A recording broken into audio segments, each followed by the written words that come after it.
오늘 봉독할 하나님의 말씀은 요한복음 14장 1절에서 31절에 있는 말씀입니다. 하나님의 말씀입니다. 너희는 마음에 근심하지 말라. 하나님을 믿으니 또 나를 믿으라. 내 아버지 집에 거할 곳이 많도다. 그렇지 않으면 너희에게 일렀으리라.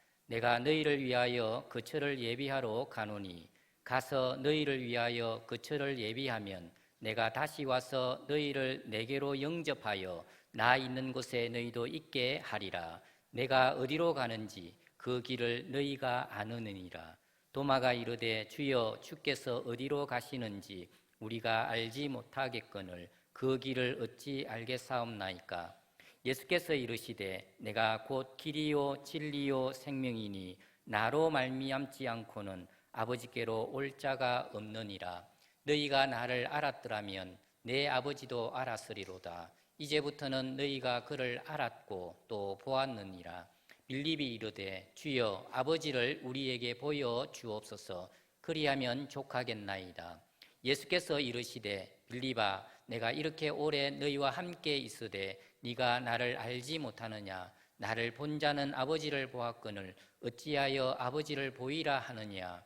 내가 아버지 안에 거하고 아버지는 내 안에 계신 것을 네가 믿지 아니하느냐. 내가 너희에게 이르는 말은 스스로 하는 것이 아니라 아버지께서 내 안에 계셔서 그의 일을 하시는 것이라.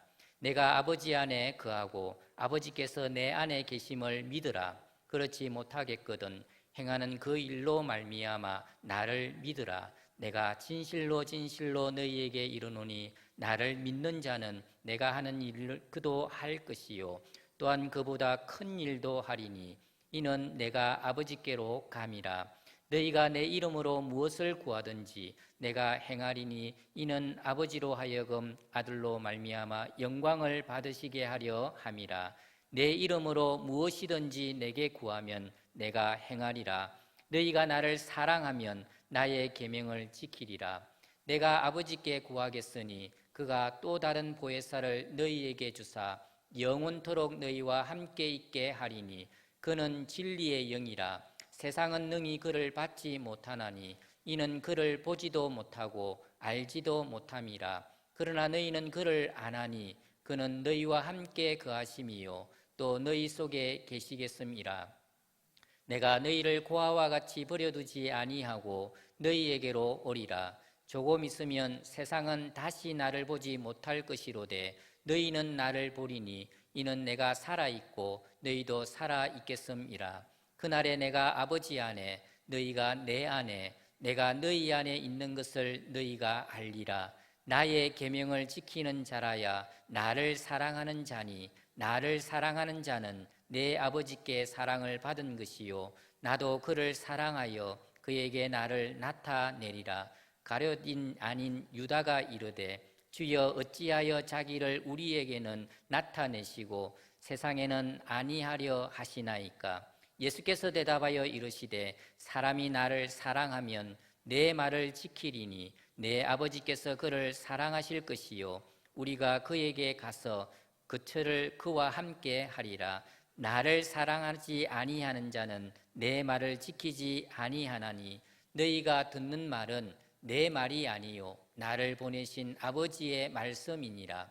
내가 아직 너희와 함께 있어서 이 말을 너희에게 하였거니와 보혜사 곧 아버지께서 내 이름으로 보내실 성령 그가 너희에게 모든 것을 가르치고 내가 너희에게 말한 모든 것을 생각나게 하리라.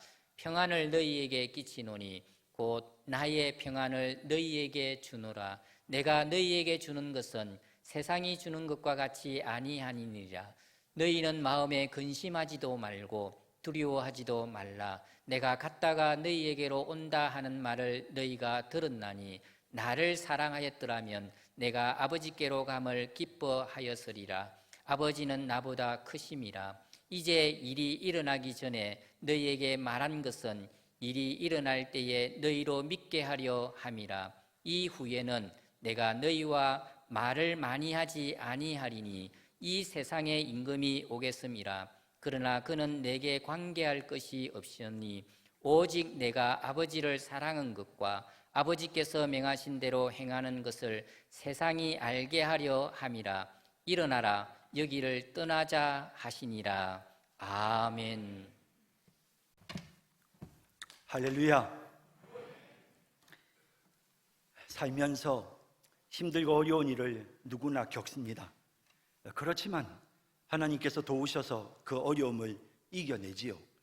그런 일을 겪으면서 우리는 그래, 염려하지 말자, 하나님이 함께 하시잖아, 하나님이 도우시잖아, 그런 마음으로 살아가게 되지요. 그런데 웬일인지 자꾸 우리의 마음속에 순간순간 염려하고 근심하는 마음이 또 생기고 또 생깁니다. 혹시라도 무슨 안 좋은 일이 생길까 봐 불안하고, 혹시라도 앞으로 먹고 사는 게 힘들까 봐 걱정되고, 내 삶의 터전이 무너져 버리지는 않을까, 어디 갑자기 아프기라도 할까 봐, 무슨 큰 사고라도 날까 봐 근심하고 염려하는 생각이 찾아오는 것입니다. 걱정거리가 너무 많아서 다 열거하려면 시간이 부족할 정도입니다.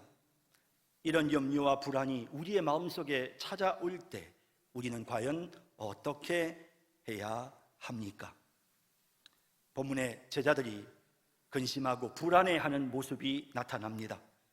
제자들이 근심하는 것은 예수님이 떠나신다고 하셨기 때문입니다. 지난 시간 살펴본 것처럼 13장에서 예수님은 자신이 곧 십자가에 못 박혀 죽으실 것을 분명히 말씀하셨습니다. 제자들 중에 하나가 나를 팔 것이라고도 하셨습니다. 방금 읽은 본문 28절 이후에도 자신이 하나님 아버지께로 가실 것이며, 이 과정에서 자신을 십자가에 못 박도록 사탄이 역사하지만 예수님은 사탄의 권세 때문이 아니라 하나님을 사랑하시기에 스스로 아버지의 명령에 순종할 것임을 분명히 밝히고 계십니다.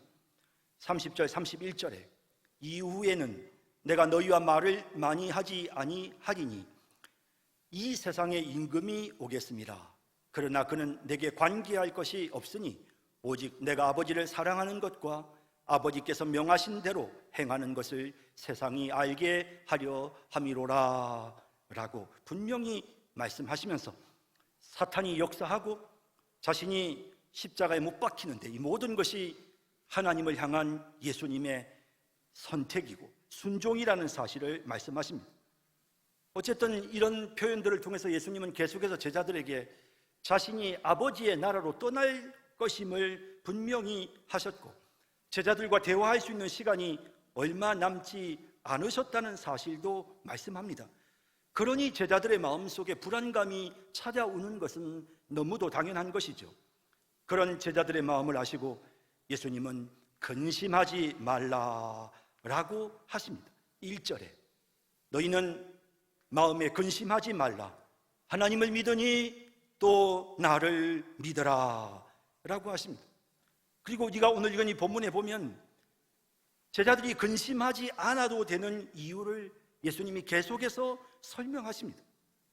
그러면서 예수님은 맨 마지막 부분에서 제자들을 향해 걱정 근심을 다 날려버릴 수 있는 평안을 너희에게 주시겠다라고 약속하시면서 또다시 근심하지 말라라고 말씀하십니다. 27절에 평안을 너희에게 끼치노니 곧 나의 평안을 너희에게 주노라. 내가 너희에게 주는 것은 세상이 주는 것과 같이 아니하리라. 너희는 마음에 근심하지도 말고 두려워하지도 말라라고 하셨습니다. 여러분, 예수님 말씀처럼 이 땅에 살아가는 동안 여러 가지 근심된 일이 많지만 근심하지 말고 우리와 함께 하시는 주님을 믿는 그런 우리 모두가 되기를 바랍니다. 본문에는 근심과 염려를 떨쳐버리기 위해서 우리가 믿어야 할 것이 무엇인지 예수님께서 믿음의 내용에 대해 말씀하고 있는 부분이 기록되어 있습니다. 자, 이제 본문을 살펴보면서 근심을 떨쳐버리기 위해서 우리가 믿어야 할 믿음이 무엇인지를 함께 생각해 보겠습니다. 근심을 떨쳐버리는 믿음, 첫째, 천국에서 예수님과 영원히 함께하는 것을 믿어야 합니다. 이제 예수님은 십자가에 못 박히심으로 제자들의 곁을 떠났습니다. 물론 사흘 만에 다시 살아나시지만 부활 후에 승천하시기 때문에 이제 하나님 아버지의 나라로 떠나시는 예수님의 모습을 그 이후로부터는 제자들이 볼 수 없게 된 것입니다. 눈으로 존재를 확인할 수 없게 될 것을 알고 제자들은 이제 불안한 마음을 갖게 됩니다. 이때 예수님은 자신이 떠나는 이유가 그들과 영원히 함께 있기 위함이다 라고 분명하게 말씀하십니다. 특히 우리가 주님과 영원히 함께 있을 천국의 초소를 주님께서 준비하시기 위해서 하나님 아버지의 나라로 가신다고 선언하십니다. 2절 3절에 내 아버지의 집에 거할 곳이 많도다. 그렇지 않으면 너희에게 일렀으리라. 내가 너희를 위하여 거처를 예비하러 가노니 가서 너희를 위하여 거처를 예비하면 내가 다시 와서 너희를 내게로 영접하여 나 있는 곳에 너희도 있게 하리라. 주님은 이 말씀을 통해서 자신이 하나님 아버지의 나라로 가는 이유가 무엇인지를 말씀하셨습니다. 주님과 함께 영원히 있게 되는 천국의 처소, 그곳으로 갈 수 있도록 우리 주님께서 예비하신다고 말씀합니다. 여러분, 천국을 오늘 우리가 읽은 본문에는 그냥 하나님의 아버지의 집이다, 영원히 주님과 함께 거하는 곳이다 라고만 말씀하십니다. 천국이 얼마나 아름답고 멋진지 구체적으로 예수님이 말씀하지 않으셨습니다. 하지만 우리는 분명히 압니다. 천국이 천국인 이유는 그곳이 화려하고 영광스럽고 아름답고 물론 그렇지만 그것보다 더 중요한 것은 그곳이 하나님 아버지의 집이며 그곳에서 주님이 우리와 영원히 함께 있기 때문에 그래서 그곳이 좋은 이유인 것입니다. 여러분, 우리는 사랑하는 사람과 함께 있는 것이 가장 행복하다는 사실을 참 경험하면서 많이 알고 있습니다. 그곳이 어떤 곳이든지 사랑하는 이와 함께 있을 수만 있다면 그것이 천국이다. 우리는 그런 느낌을 기억합니다. 언제 우리가 세상을 떠나든지 우리는 하나님 아버지의 집에 주 예수 그리스도와 함께 영원히 있을 것입니다. 바로 그곳이 천국입니다, 여러분. 물론 우리의 마음속에는 그런 불안감이 있습니다. 하나님 아버지는 거룩하신 분이신데 나 같은 죄인이 어떻게 그 거룩하신 하나님 아버지의 집에 가서 주님과 함께 할 수 있을까? 여러분, 죄인이 거룩한 천국에 들어가는 길이 있습니다. 방법이 있습니다. 문이 있습니다. 예수님은 바로 자기 자신을 통해서 그곳으로 들어간다고 분명하게 말씀하셨습니다. 6절에 예수께서 이르시되 내가 곧 길이요 진리요 생명이니 나로 말미암지 않고는 아버지께로 올 자가 없느니라 라고 말씀하셨습니다. 예수님은 십자가에서 우리의 죄값을 치러주심으로 이제 천국에 들어갈 수 있도록 길을 만들어 주셨습니다. 예수님은 우리가 하나님 아버지의 집에 들어가게 만드시는 길이고 진리이시고 생명이신 분이십니다. 예수님은 이 일을 위해서 십자가에 못 박혀 죽으셨습니다. 그리고 예수님은 아버지의 나라에서 우리를 영접하시기 위해 하늘의 처소를 준비하신다고 하셨습니다. 여러분, 우리는 분명히 이 사실을 믿어야 합니다. 우리의 마지막 종착지가 바로 하나님 아버지의 집, 예수님과 함께 거하는 그 영원한 천국이라는 사실을 우리는 분명히 믿어야 하는 것입니다. 제자들에게 주님은 그 믿음을 지금 가르치고 계십니다. 그럴 때에 우리의 마음속에 근심이, 두려움이 사라지게 되는 것입니다. 천국의 소망을 가진 성도들의 마지막 임종의 모습은 참으로 영광스럽습니다. 그들은 아무런 불안도 근심도 없이 주님의 품에서 정말 편안하게 잠이 듭니다. 그런 모습을 바라보는 가족들은 얼마나 감사한지 마음이 편안해짐을 느끼게 되는 것입니다.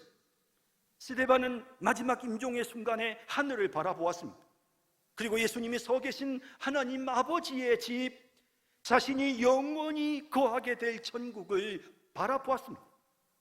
사도행전 7장 55절 56절에 스데반이 성령 충만하여 하늘을 우러러 주목하여 하나님의 영광과 및 예수께서 하나님 우편에 서신 것을 보고 말하되 보라 하늘이 열리고 인자가 하나님 우편에 서신 것을 보노라. 자신을 만나 주시기 위해 이제 자신을 영접하기 위해 기다리고 계시는 그 예수님의 모습을 그는 바라봤던 것입니다. 이것이 바로 그리스도인의 소망이고, 그러므로 우리는 어떤 위기의 상황에서도 마음의 평안을 누리게 되는 것입니다. 여러분, 스데반은 그때의 모습이 천사와 같았다고 성경에 기록하고 있습니다. 사도행전 6장 15절에 공회 중에 앉은 사람들이 다 스데반을 주목하여 보니 그 얼굴이 천사의 얼굴과 같더라 라고 합니다. 여러분, 우리가 마지막 임종의 순간에 천사처럼 편안함을 느끼면서 그렇게 우리의 마지막을 맞이하게 되고 눈을 뜨는 순간에 우리는 더더욱 영광스러워지는 것입니다. 마태복음 13장 43절에 말씀하시기를 그때의 의인들은 자기 아버지의 나라에서 해와 같이 빛나리라. 얼마나 아름답고 영광스럽습니까? 이 땅에서 천사와 같은 편안한 모습으로 눈을 감으면 천국에서 해와 같이 빛나는 영광스러운 모습으로 눈을 뜨게 되고 그곳에서 주님과 영원히 함께 있게 되니, 여러분, 그러므로 우리는 아무것도 죽든지 살든지 염려할 것이 없는 것입니다. 많은 성도들이 큰 병에 걸렸을 때 이렇게 말하는 말을 들으면서 은혜를 받습니다. 목사님, 하나님께서 제 기도에 응답해 주셔서 살려주셔도 감사하고 데리고 가시면 더 감사하고요. 여러분, 이것이 성도들의 믿음의 고백이 아니겠습니까? 내가 예수님과 함께 아버지의 집에서 영원히 살게 된다는 사실을 믿는 믿음을 가진 사람에게는 두려울 것이 없는 것입니다. 내 생명이 하나님의 손에 있음을 알기에 평화가 넘치는 것입니다. 여러분, 이런 평안한 마음은 세상이 줄 수 없습니다. 오직 천국의 소망을 가진 자들에게 주시는 주님이 주시는 평안입니다. 이런 평안이 넘치는 우리 모두가 되기를 주님의 이름으로 축원합니다. 근심을 떨쳐버리는 믿음. 둘째, 예수님의 이름으로 기도하면 응답하시는 것을 믿어야 합니다. 제자들은 예수님이 떠나시고 나면 자신들이 어떻게 사명을 감당할 수 있을지 근심합니다. 예수님은 서로 사랑하라고 하셨습니다. 예수님은 복음을 전파하라고 하셨습니다. 그들은 그들 자신이 너무 부족하다는 것을 잘 알고 있습니다. 예수님이 함께 계셔도 싸우고 다투는 그런 연약한 모습인데, 예수님이 계시지 않는 그런 가운데서 이 모든 것이 다 불가능해 보였습니다. 그렇게 불안해하는 제자들을 향해 예수님은 12절에서 14절에 이렇게 말씀하셨습니다. 내가 진실로 진실로 너희에게 이르노니 나를 믿는 자는 내가 하는 일을 그도 할 것이요 또한 그보다 더 큰 일을 하리니 이는 내가 아버지께로 감이라. 너희가 내 이름으로 무엇을 구하든지 내가 행하리니 이는 아버지로 하여금 아들로 말미암아 영광을 받으시게 하려 함이라. 내 이름으로 무엇이든지 내게 구하면 내가 행하리라. 주님은 이렇게 분명하게 약속하셨습니다. 나를 믿는 자는 내가 하는 일을 그도 한다. 내가 한 일 그보다도 더 큰 일도 할 수 있다. 왜냐하면 내가 아버지께로 가기 때문이다. 아니, 예수님이 우리를 떠나시는데 우리가 어떻게 더 큰 일을 합니까? 주님이 하신 일을 우리가 어떻게 합니까? 예수님도 안 계신데. 그런 제자들에게, 얘들아, 내가 떠나는 것은 너희들이 내 이름으로 무엇이든지 기도하면 그 기도에 응답해 주기 위해서, 그래서 내가 지금 아버지의 나라로 올라가는 것이다. 제자들에게 지금 이 말씀을 하시는 것입니다. 예수님의 이름으로 기도하기만 하면, 이 예수님의 이름으로 기도한다는 것은 무슨 주문을 외우는 것처럼 그런 의미가 아니라 예수님의 공로를 의지하고 예수님을 믿는 믿음 안에서 기도하라는 의미입니다. 사실 우리가 무슨 자격이 있습니까? 하나님 앞에 기도할 자격이 있습니까? 그런데 예수님이 우리를 위해 십자가에 죽으셔서 우리의 죄값을 씻어주시고 우리를 하나님의 자녀 삼으셨기 때문에, 그러므로 그 은혜로 인하여, 그 공로로 인하여 우리는 하나님 아버지 앞에 당당하게 기도할 수 있게 된 것입니다. 그래서 예수님의 이름으로 기도하면 응답하신다라고 말씀하셨습니다. 근데 우리가 여기서 조금 더 구체적으로 살펴봐야 될 것이 있습니다. 그것은 14절에 기도에 응답하시는 분이 바로 성자 예수님이시라는 사실입니다. 내 이름으로 무엇이든지 내게 구하면 내가 행하리라. 예수님께서 내가 행하리라 라고 하셨습니다. 이 말은 예수님이 내가 하나님이니라 라는 말씀과 같습니다.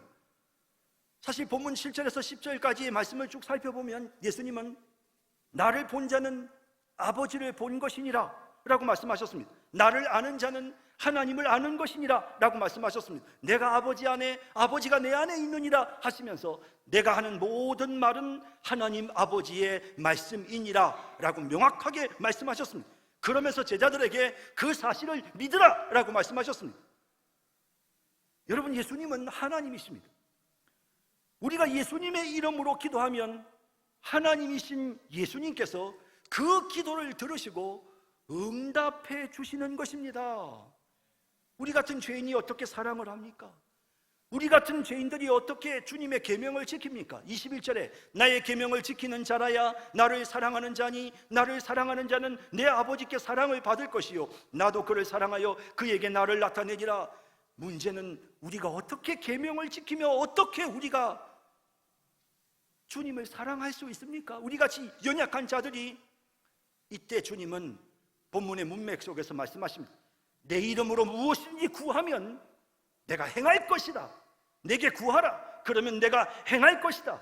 여러분, 예수님은 절대로 거짓말하지 않으십니다. 주님이 하신 말씀은 반드시 이루어집니다. 그러므로 우리는 이 말씀에 의지해서 무슨 일을 만나든지 근심하지 말고 우리 주님께 기도하면 되는 것입니다. 예수님의 이름으로 기도하면 반드시 주님이 우리의 기도를 들으시고 응답하십니다. 그러니 우리가 염려할 필요가 없는 것입니다. 기도할 수 있는데 왜 염려하십니까? 왜 걱정하십니까? 기도하면 해결됩니다. 우리가 얻지 못하면 구하지 않아서입니다. 유치원에 다니는 손녀가 엄마와 아빠와 떨어져서 할머니와 함께 멀리 여행을 떠났습니다. 평생 처음으로 용기를 내어 엄마 아빠 곁을 떠났는데 밤이 되자 계속해서 엄마 생각만 나고 불안하고 두려워서 잠을 잘 수가 없습니다. 그때 할머니는 엄마에게 스마트폰으로 전화를 해서 영상통화를 하게 했습니다. 손녀는 영상을 보면서 엄마와 계속해서 대화를 했고 마음의 평안을 얻고는 잠이 들었습니다. 여러분, 기도는 주님과 영상통화를 하는 것과 같습니다. 우리는 예수님을 만질 수 없습니다. 하지만 기도할 때 우리는 주님의 음성을 느끼고 영의 눈으로 주님을 바라보게 되는 것입니다. 내 기도를 들으시고 응답해 주시는 주님이 나와 함께 계신다는 사실을 깨닫게 되는 것입니다. 기도하면 주님의 이름으로 기도해서 주님이 응답해 주시는 것을 깨달을 때마다 우리는 주님이 우리와 함께 하심을 깨닫게 되는 것이죠. 그 순간 우리의 속에 있는 모든 두려움과 염려는 사라지게 되는 것입니다. 야고보서 5장을 보면 엘리야는 우리와 똑같은 인간이었지만 그가 기도했을 때 3년 6개월 동안 비가 오지 않고 또 그가 기도했을 때 다시 비가 내렸다고 말씀합니다. 그러므로 너희 죄를 서로 고백하며 병이 낫기를 위하여 서로 기도하라. 의인의 간구는 역사하는 힘이 큼이니라. 엘리야는 우리와 성정이 같은 사람이로되 그가 비가 오지 않기를 간절히 기도한즉 3년 6개월 동안 땅에 비가 오지 아니하고 다시 기도하니 하늘이 비를 주고 땅이 열매를 맺었느니라 라고 말씀하고 있습니다. 의인의 간구는 역사하는 힘이 크니라. 의인이 뭘까? 여러분, 의인은 누굽니까? 사실 그 본문 바로 앞에 의인에 대해서 말씀하고 있습니다. 야고보서 5장 14절 15절에 보면 너희 중에 병든 자가 있느냐? 그는 교회 장로들을 청할 것이요 그들은 주의 이름으로 기름을 바르며 그를 위하여 기도할지니라. 믿음의 기도는 병든 자를 구원하리니 주께서 그를 일으키시리라. 혹시 죄를 범하였을지라도 사심을 받으리라 라고 말씀하십니다. 의인의 간구를 하나님이 들으십니다. 여러분, 우리가 의롭게 살면 얼마나 의롭게 살겠습니까? 우리가 의인이 되는 것은 예수님의 이름을 의지할 때 우리는 의로워지는 것입니다. 예수님의 이름을 믿을 때 우리가 의로워지는 것입니다. 우리가 예수님의 이름으로, 예수님을 믿음으로 기도하면 우리의 기도에는 역사하는 힘이 있는 것입니다. 그래서 우리는 아무것도 염려할 필요가 없는 것입니다.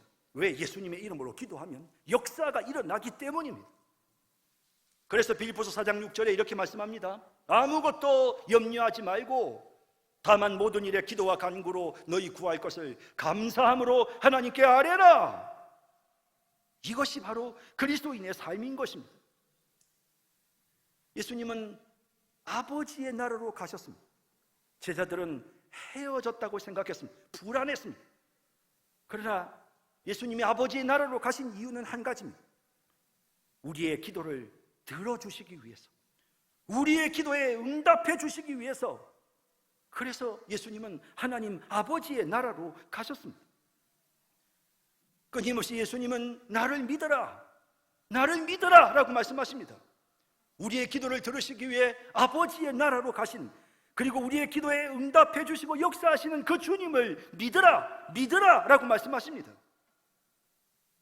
여러분, 이 사실을 믿음으로 우리는 모든 불안과 두려움을 떨쳐버리게 되는 것입니다. 예수님의 이름으로 기도하면 반드시 주님이 응답하십니다.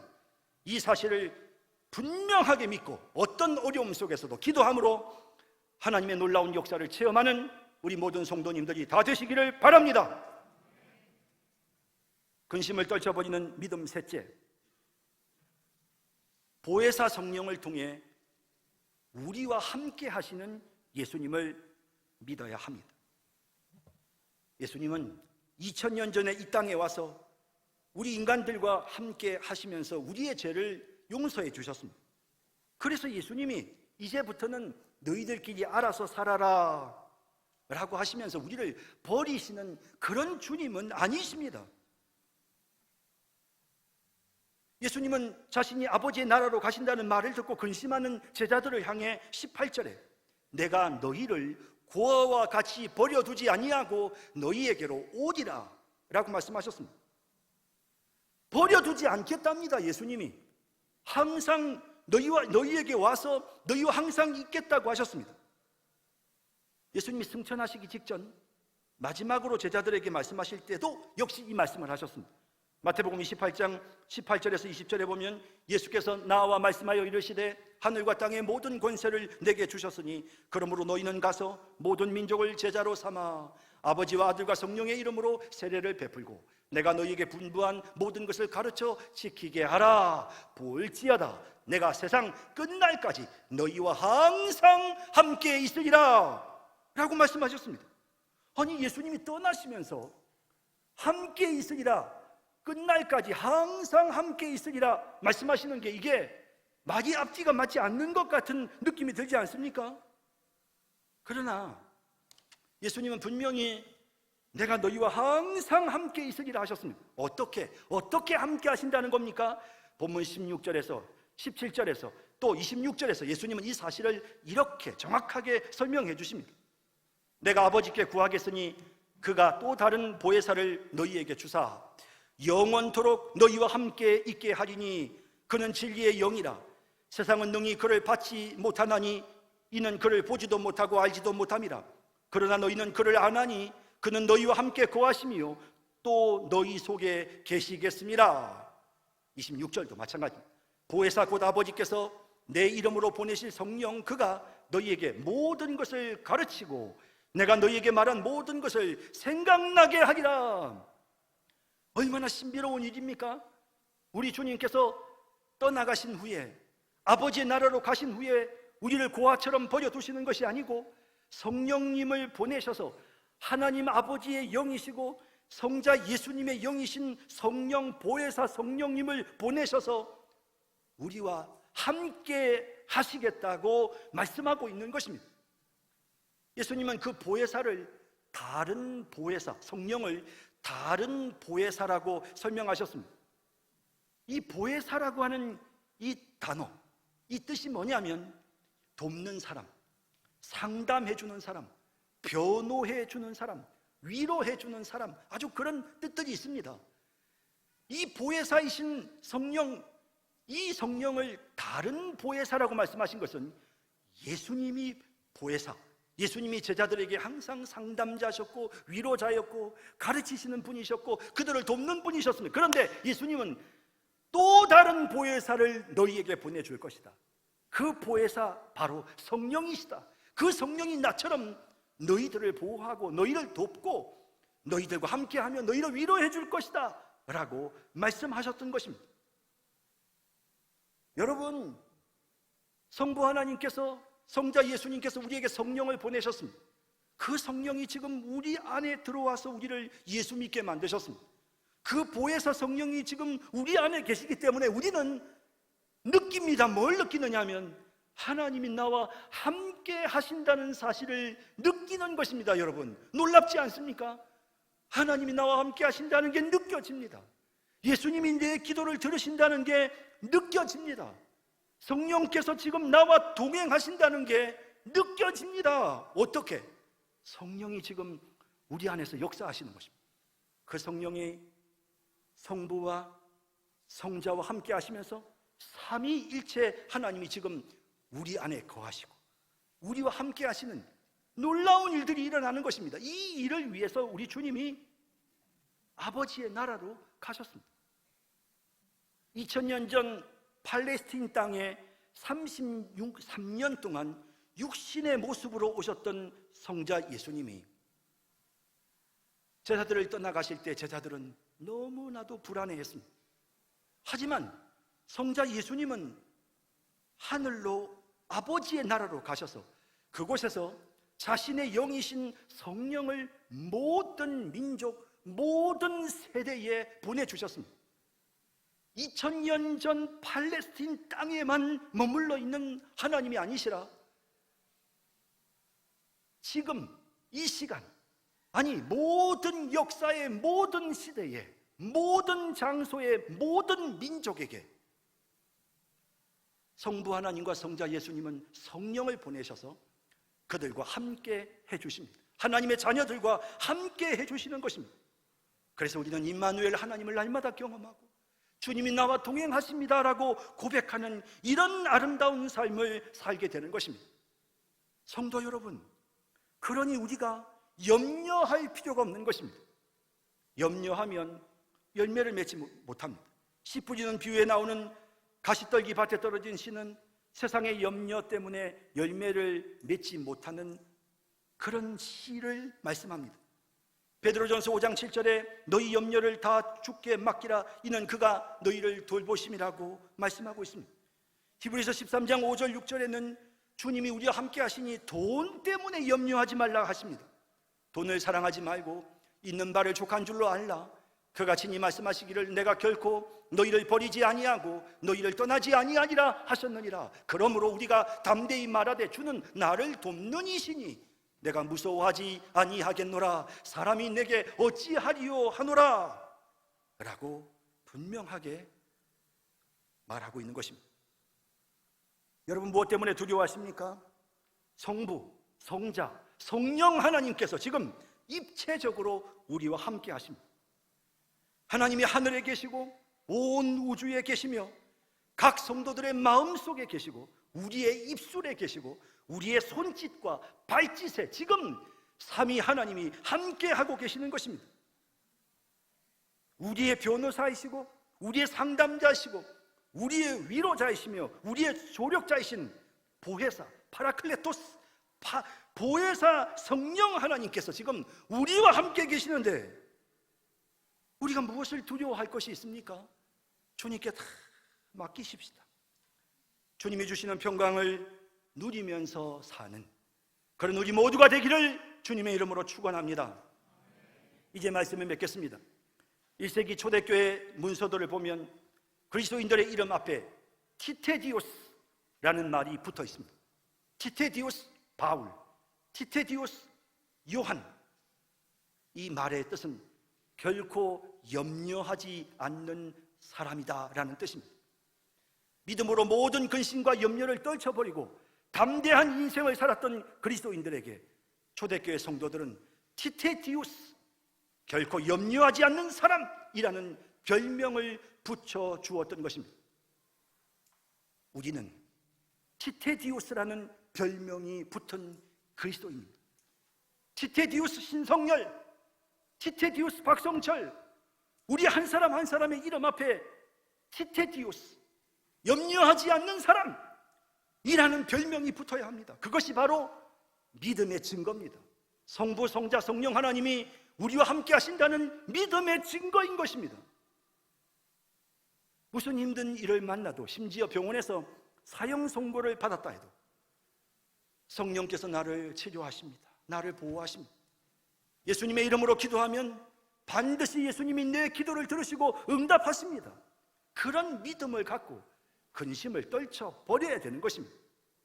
그뿐 아니라 만일 이 땅에서 내가 해야 할 사명이 다 끝났다면 이제 내가 예수님과 함께 영원한 천국에 거하게 될 것입니다 라는 그런 믿음으로 근심을 떨쳐버리고 감사하는 마음으로 천국에 들어갈 준비를 하면 되는 것입니다.